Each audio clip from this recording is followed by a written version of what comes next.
Welcome to the shop, everyone. Today we're going to be installing those Scorpion roller rocker arms on those AFR heads and aligning the pushrod guide plates. Now the first thing I need to do to get this started is assemble the roller lifters. Now these roller lifters are solid roller lifters for that cam. They have a tie bar that ties them together to keep them from rotating on the camshaft, rotating to the wrong, angle that it should run on the camshaft. And so this tie bar actually has an arrow on it that you need to point up when you assemble them. So I'm just making sure that the arrows are pointed the right way. I let them soak overnight, get some oil in the internals of them. I had poured some oil in the valley and also into the lifter bores themselves. Now I had test fit them earlier in the build just to see if I needed to hone any of the lifter bores out. They all fit well then, but I still like to put them in there and make sure they're very free.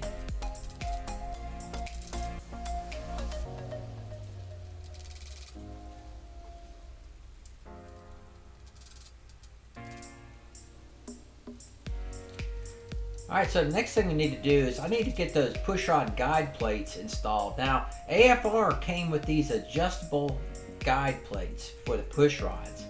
And I've never used them before. It did take me a little bit, of getting used to using them and how they are supposed to assemble together. Now, that little nut and bolt that ties them together, the nut is a locking nut. It actually has sort of a interference fit, but just to, kind of reassure myself that it won't come off, I went ahead and put some red Loctite on them as well. So, since the intake port and the stud that screws into there for the intake port rocker arm goes into the port itself, I put silicone on that rocker arm stud, and then the other one I just used some regular ARP lube on it. So there's our push rods. Let's go ahead and get them put in place. Now, so we're going to put the rocker arms on, and I'm going to sight from the front to see how that roller tip lines up with the valve, and I'm just going to use a little drift to push the adjustable push rod guide plate around until I get my rocker arm to sit perfectly straight or centered on my valve tip. Now, also, a lot of times when you torque these, especially on the big block Chevy, I've run into it before, is where when you torque these down, sometimes it rotates the whole guide plate some. So you can have everything lined up, and then when you're tightening it down, that torsional stress from the bolt coming down and turning can actually twist the guide plate a little bit. And I found with these adjustable ones is really something to keep up with. So even after I got them kind of tapped around how I liked them to line up on the valves, after I tightened them or torqued them to the head, the guide plate, or not the guide plate studs, but the rocker arm studs, I went ahead and rechecked again. Sometimes I had to tap it around to get it to line up exactly how I wanted it.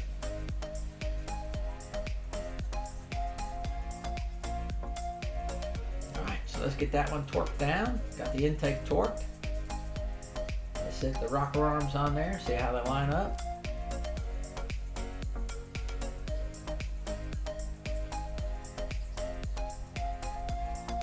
Alright, so that one's done.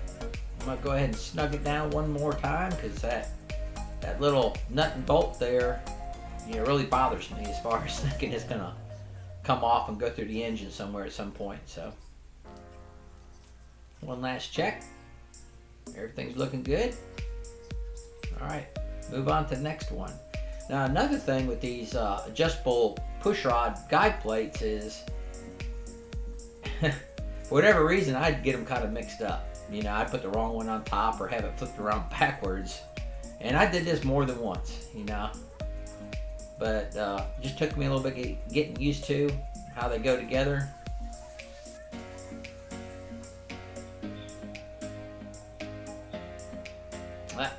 Alright, so took me about 3 tries before I started getting them right. Alright, so I kind of wanted to snug them down just a little bit, but I still wanted them to be able to move back and forth. Put them on the cylinder head. Made sure I had the right stud in the right place and had some silicone on the one that goes into the intake port, and just some regular lube on the long. The exhaust port had a lot longer thread, and that's, you know, I believe too, you know, the exhaust port, when it's under pressure and that's to open that valve up, that puts a lot of extra stress on it. So that's my belief, you know, why they had a lot more thread on the exhaust side. But as I went down through there and got more, you know, used to a procedure that worked out well, I got more and more at home with these push rod guide plates here.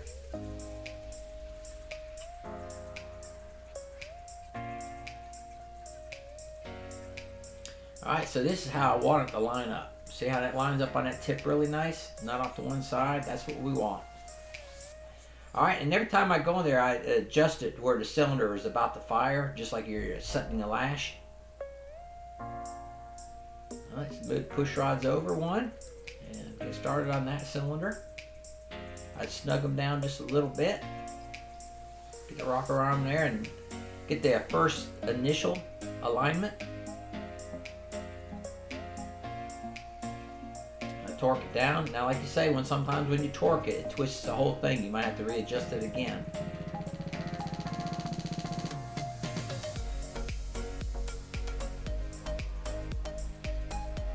Go ahead and crank it down as tight as I can get it.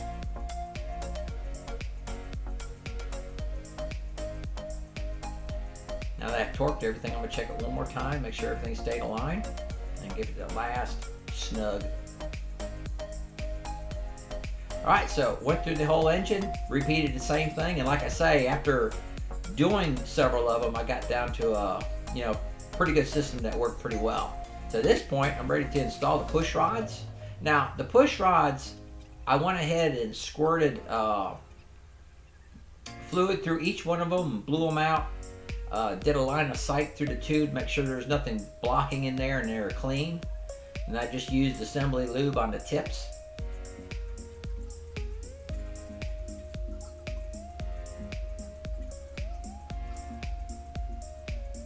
And the rocker arms, I had put in that oil as well to soak. Get all the oil in the little roller bearings and stuff all in there real well. And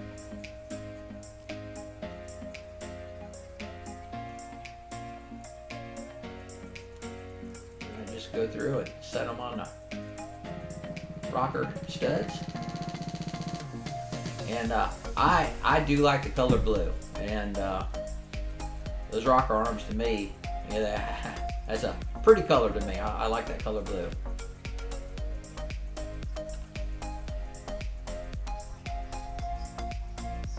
Alright, then putting the locking nuts on them. Go through all those.